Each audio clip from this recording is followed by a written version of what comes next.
네, 여러분 반갑습니다. 이번 시간에는 사회복지 실천의 역사적인 발달 과정에 대해서 강의를 진행을 하도록 하겠습니다.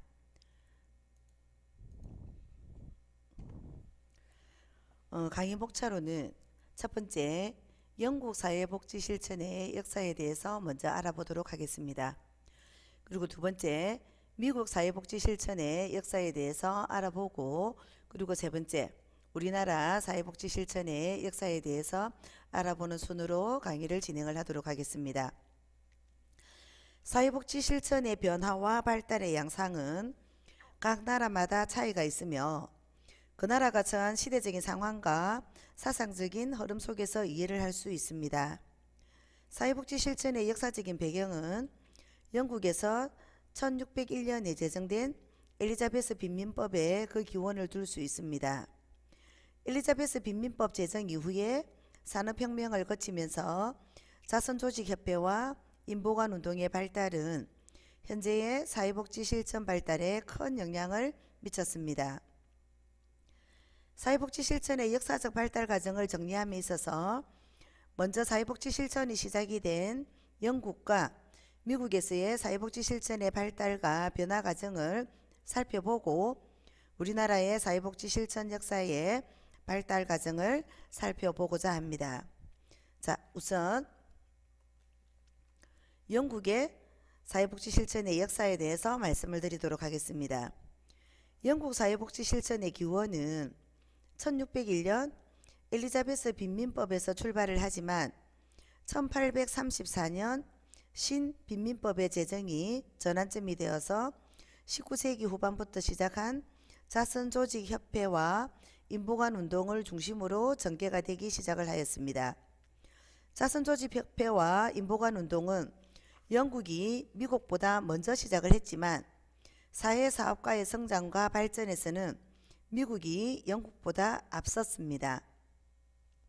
영국 사회복지 실천의 역사를 전문 사회복지 실천의 태동기에 전개된 자선조직협회와 인보관운동을 통해서 살펴보고 전문 사회복지 실천의 성장, 발전 과정을 영어스밴드 보고서 그리고 시본 보고서, 바클레이 보고서 등을 통하여 살펴본 후에 사회사업과 자격요건 강화와 사회사업 대학 교육을 정리해보고자 합니다.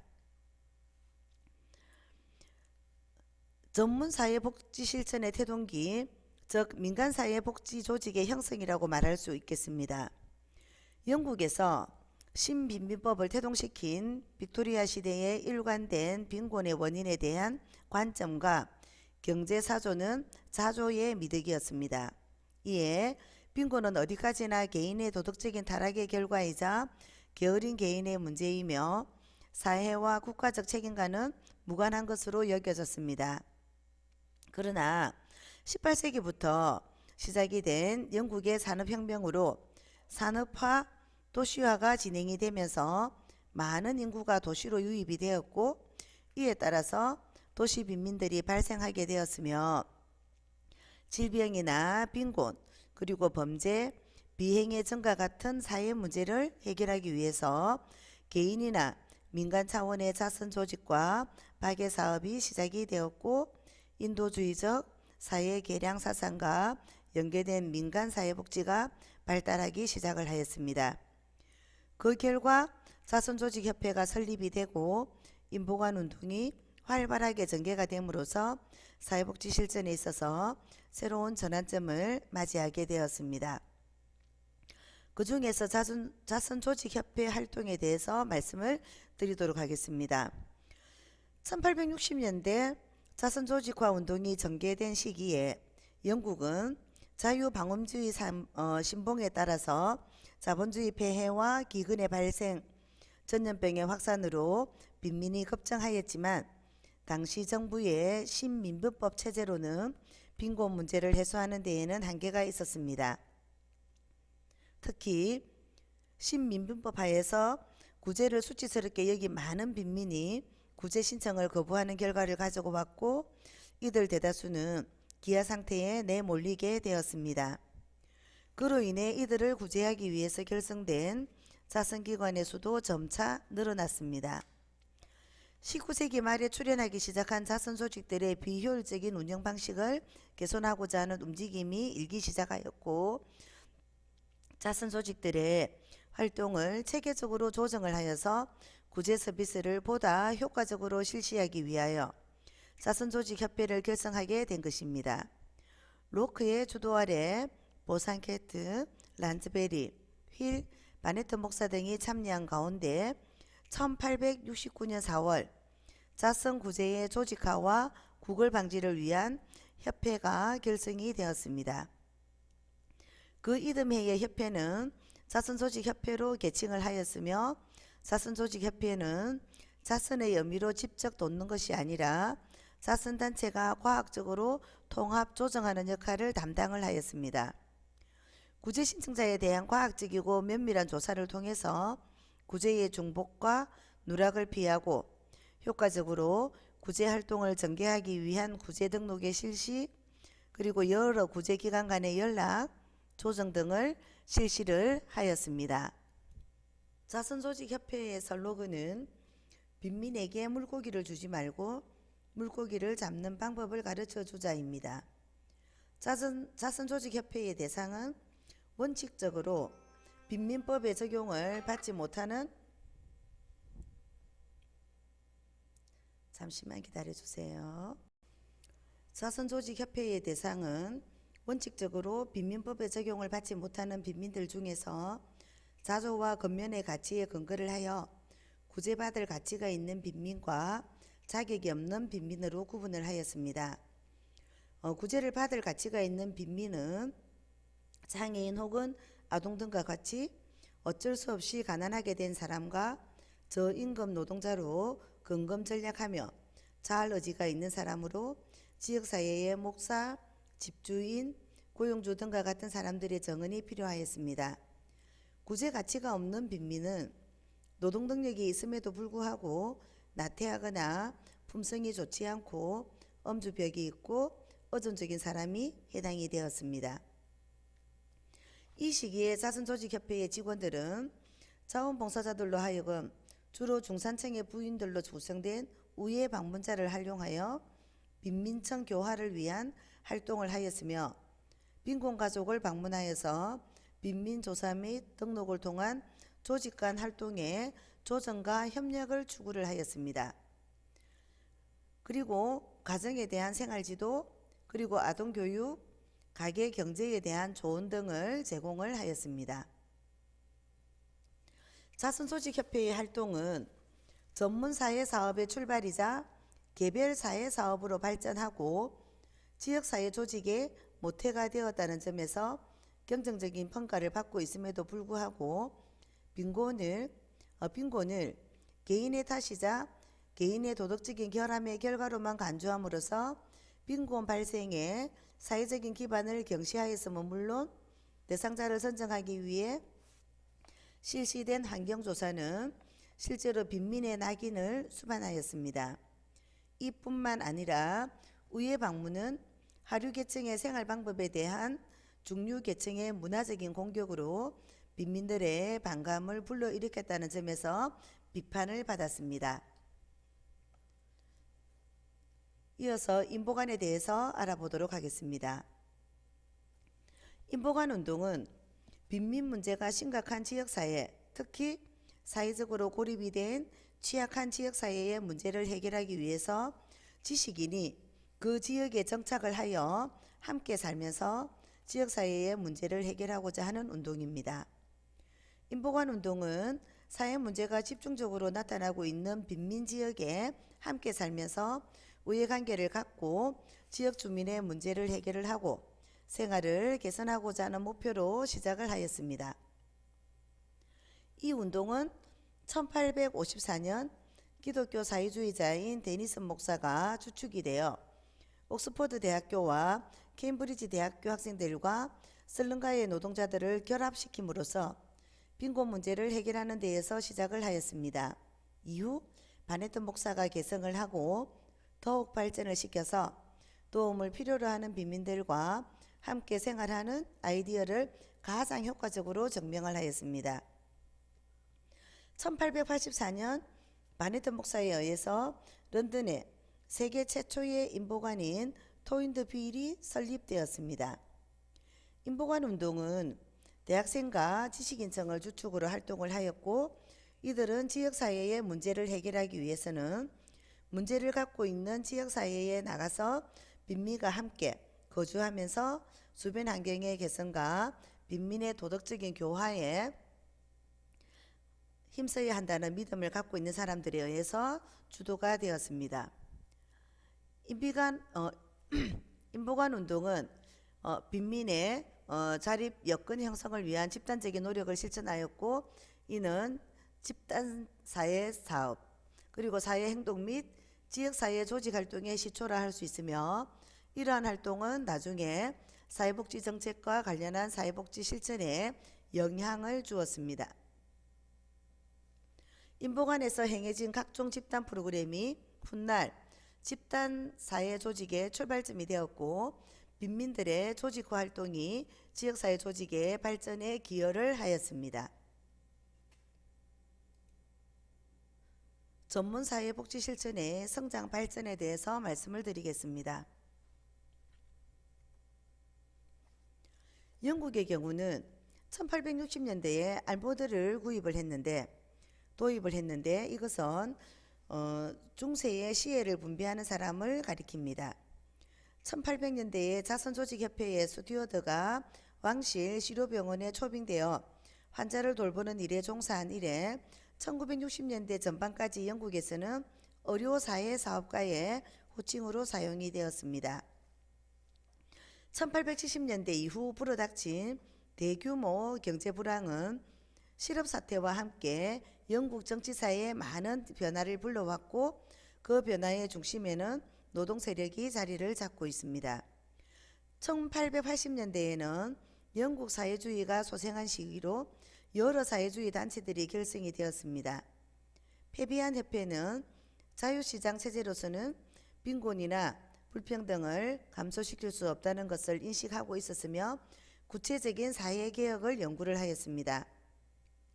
페비안 협회는 혁명적인 변화보다는 점진적인 변화를 선호를 했고, 페비안 협회의 정치적 신념은 사회주의였으나 그 수단은 점진주의적인 계량주의였습니다. 그런 점에서 영어서 밴드 보고서에 대해서 알아보도록 하겠습니다.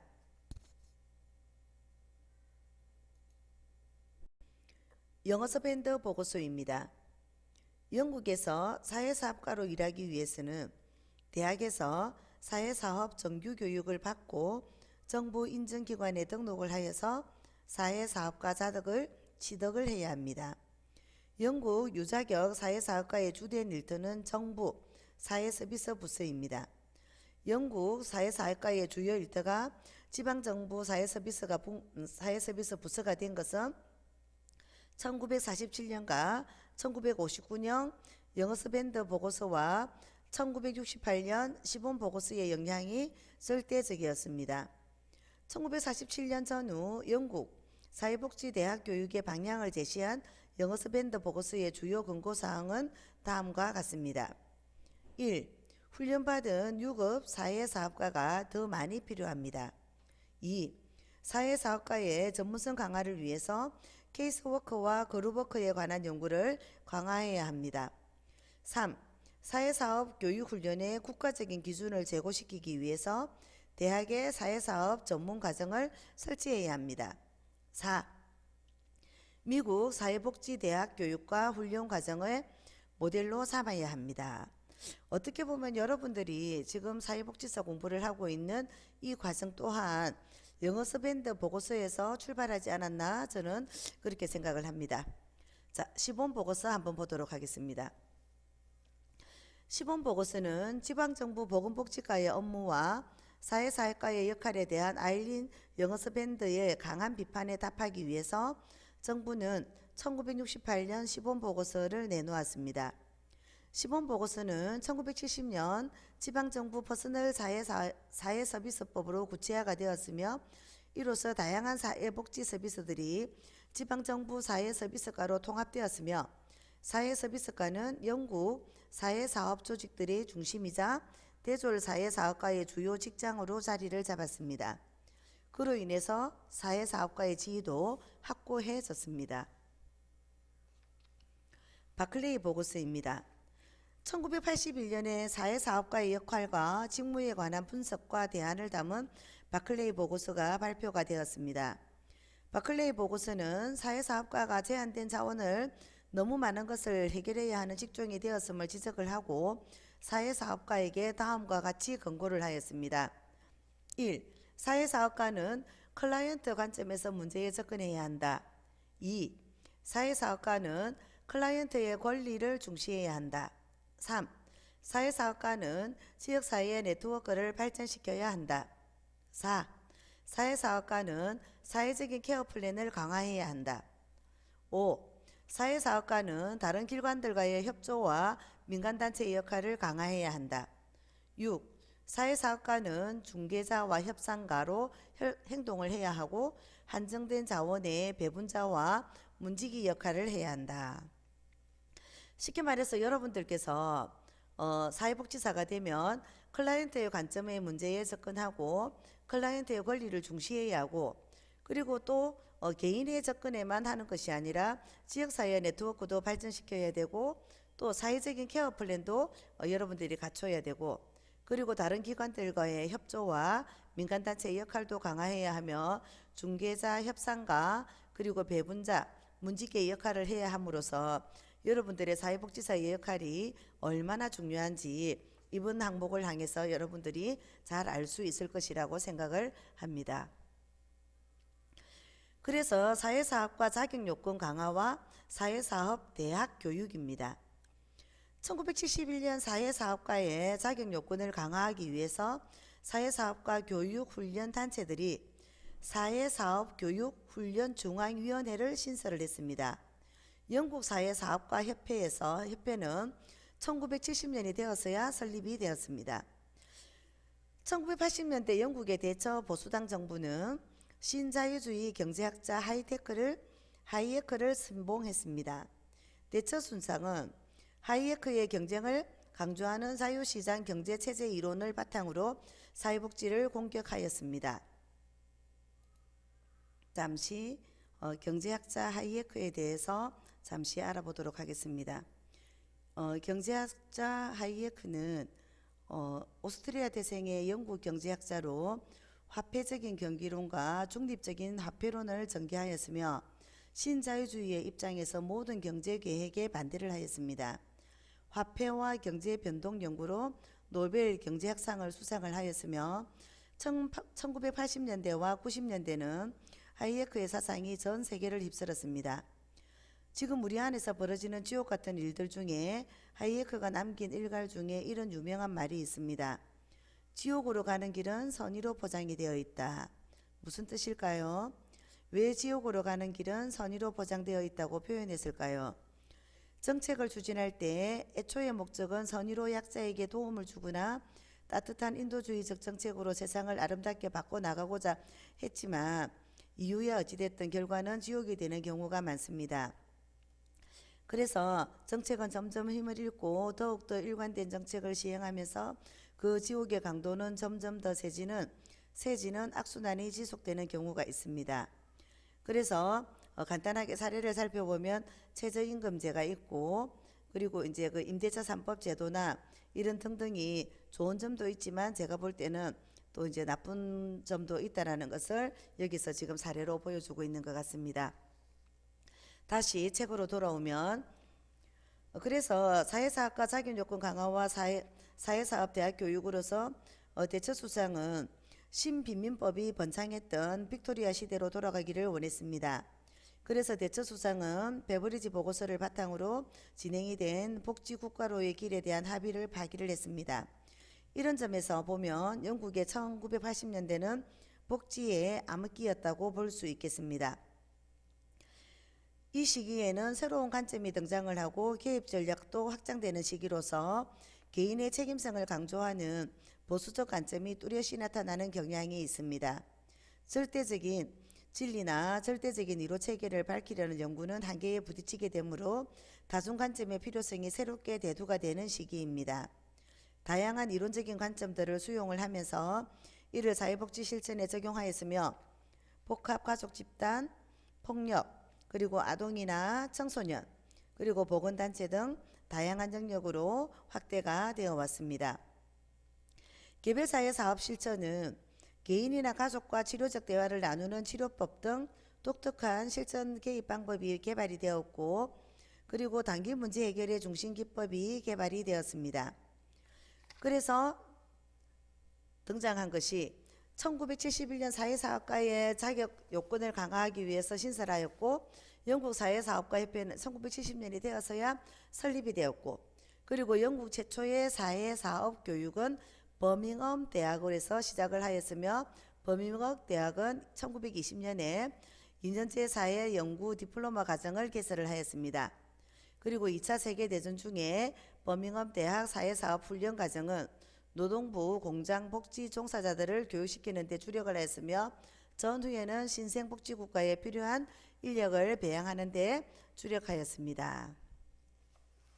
자, 자선조직협회입니다. 자, 그러면 미국 사회복지 실천의 역사에 대해서 잠시 살펴보도록 하겠습니다. 1962년 영국 제임스 1세의 종교 박해 등을 피해서 메이플라워를 타고 아메리카 신대륙에 정착한 영국인들은 빈민구제를 위해서 신대륙에 적합한 새로운 법령을 제정하기보다는 영국 본토의 빈민법을 그대로 답습 모방하는 수준에 머물러 있었습니다. 특히 영국 청교도주의의 검역적인 프로테스탄티즘의 직업관념에 입각한 개척 정신이 강조됨에 따라서 빈곤의 개인 책임 의식을 중시한 반면 공적 복지제도 도입에 부정적인 견해가 지배적이었습니다.